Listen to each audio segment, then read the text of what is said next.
Shalom, salam damai sejahtera dalam kasih Kristus. Saudara, jumpa kembali dengan saya, Pendeta Lukas Eko Sukoco dari Padepokan Diakonia Mitra Kinasih GKJ Purworejo. Saya bersyukur untuk perjumpaan ini dan saya berharap Tuhan memberkati kita di tengah masa pandemi yang semakin tidak menentu. Tapi kita punya Tuhan dan kita tidak kehilangan harapan di dalam Tuhan.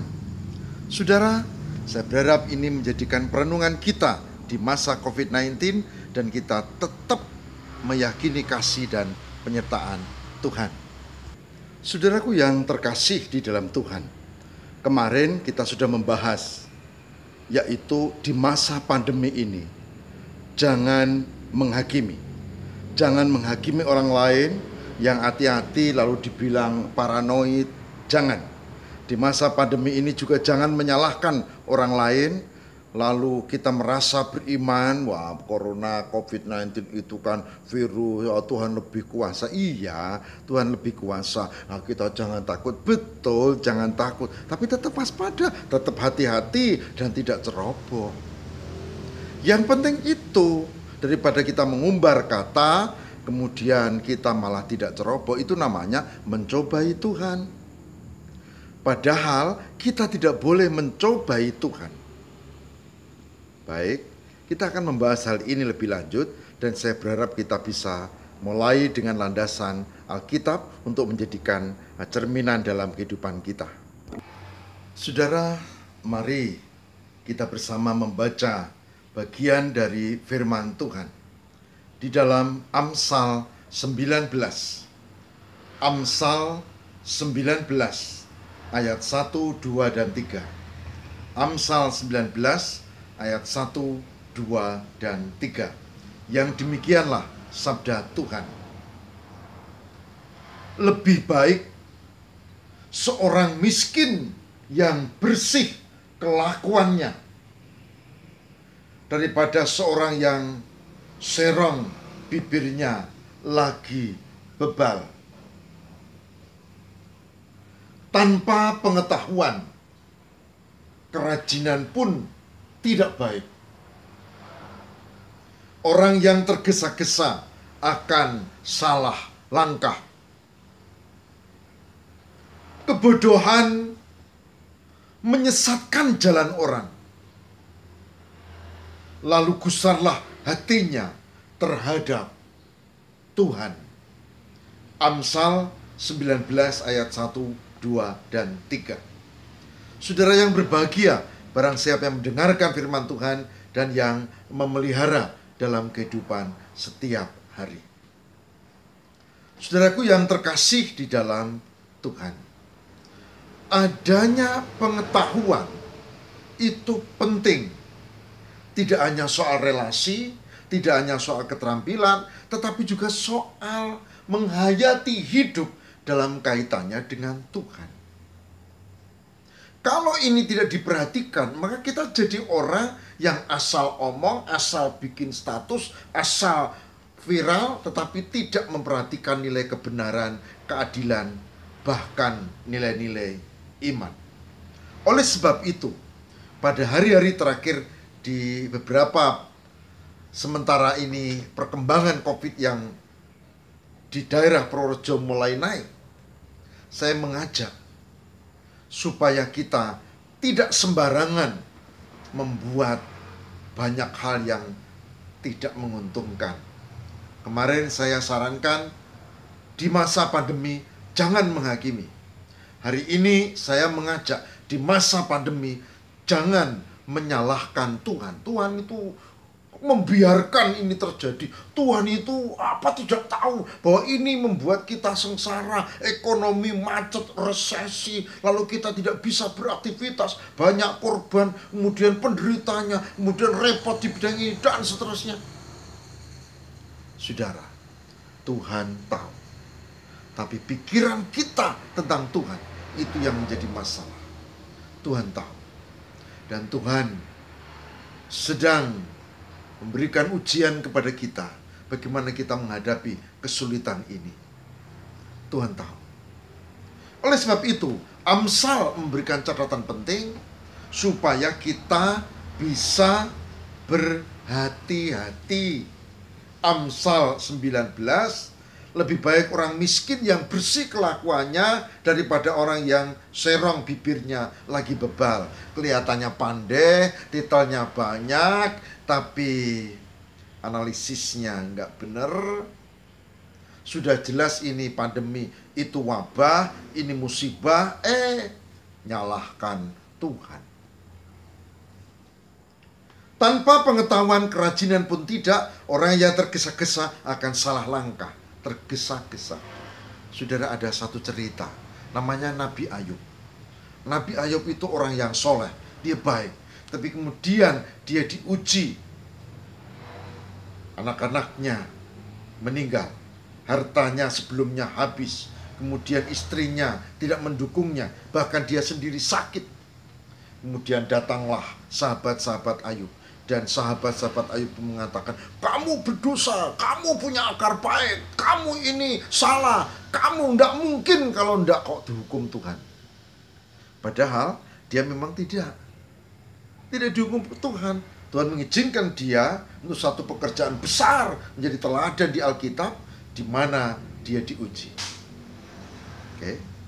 Oleh sebab itu, jangan bebal, jangan tergesa-gesa membuat analisa karena akan salah langkah. Itu kisah Ayub. Ada kisah lagi, namanya Nabi Yusuf. Ya, dia dimusuhi oleh saudara-saudara kandungnya, kemudian dia hampir dibunuh, bahkan dia dijual sebagai budak, kemudian dia dijual sampai Mesir, kemudian dia ikut dengan seorang pejabat namanya Potifar. Nah, istrinya Potifar ini lihat Yusuf perawaannya bagus, wajahnya elok, dan dia jatuh cinta, mau diajak untuk selingkuh. Yusuf tidak mau, lalu dia difitnah dan dia masuk penjara.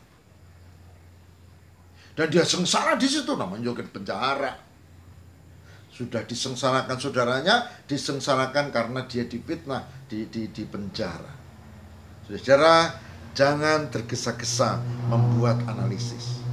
Kalau dia itu orang baik, pasti diberkati Tuhan dong. Jangan begitu, mesti ini. Wah, nanti dulu.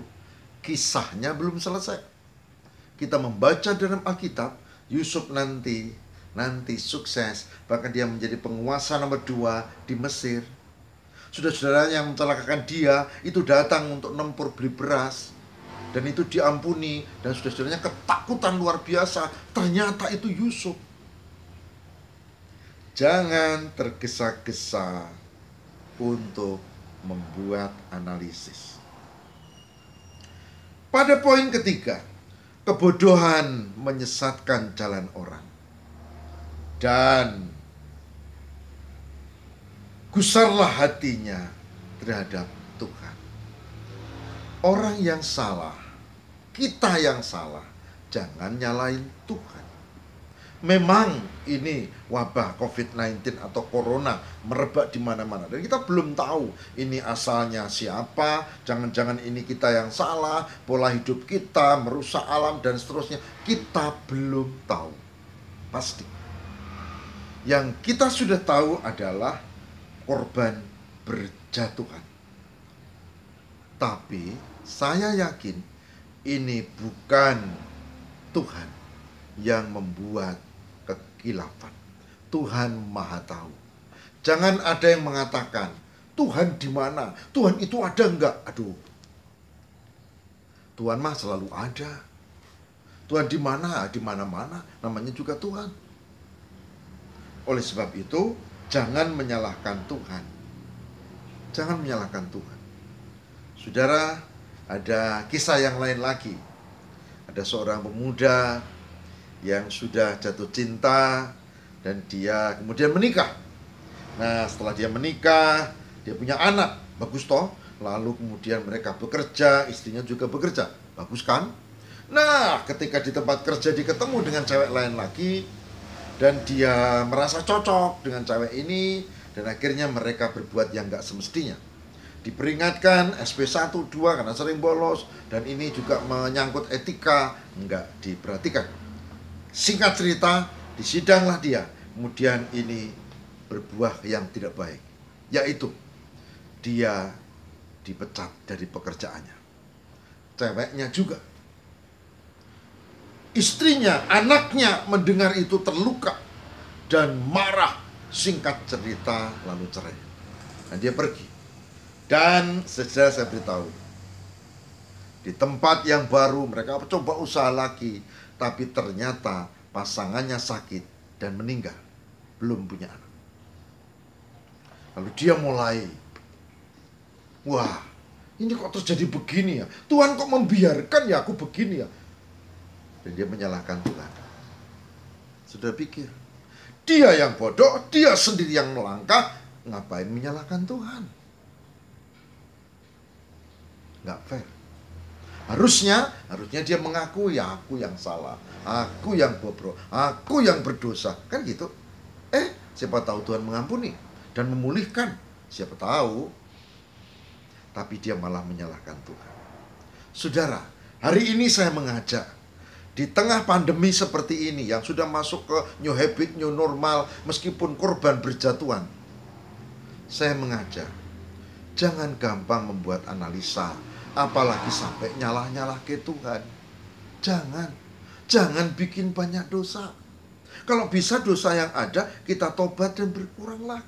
Diampuni Tuhan, jangan menambah. Saya mengajak, mari kita hayati hal ini, saudara. Berdasarkan firman Tuhan dari Amsal 19 tadi, mari kita tidak menyalahkan Tuhan.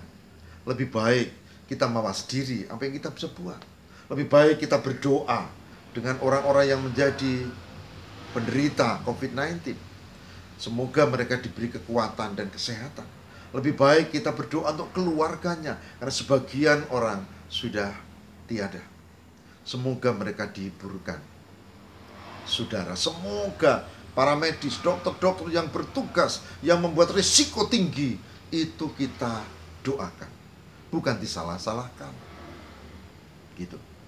Nah, mari kita belajar untuk rendah hati di masa pandemi, tidak menghakimi, sudah dibahas kemarin, dan tidak menyalahkan Tuhan. Kita bahas hari ini. Tuhan memberkati. Amin. Mari kita berdoa. Semoga Tuhan memberkati kami untuk bisa menghayati kasih Tuhan di masa pandemi COVID-19 yang sudah dicanangkan new habit, new normal, tapi nyatanya korban tetap berjatuhan.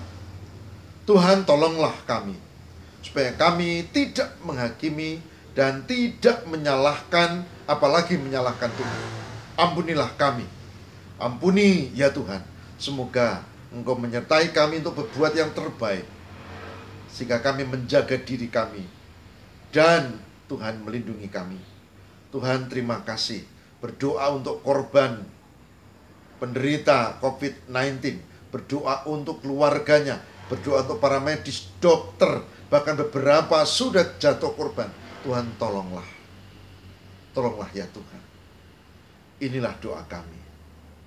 Kami mengucap syukur dan berserah di dalam nama Kristus pengantara kami. Haleluya. Amin.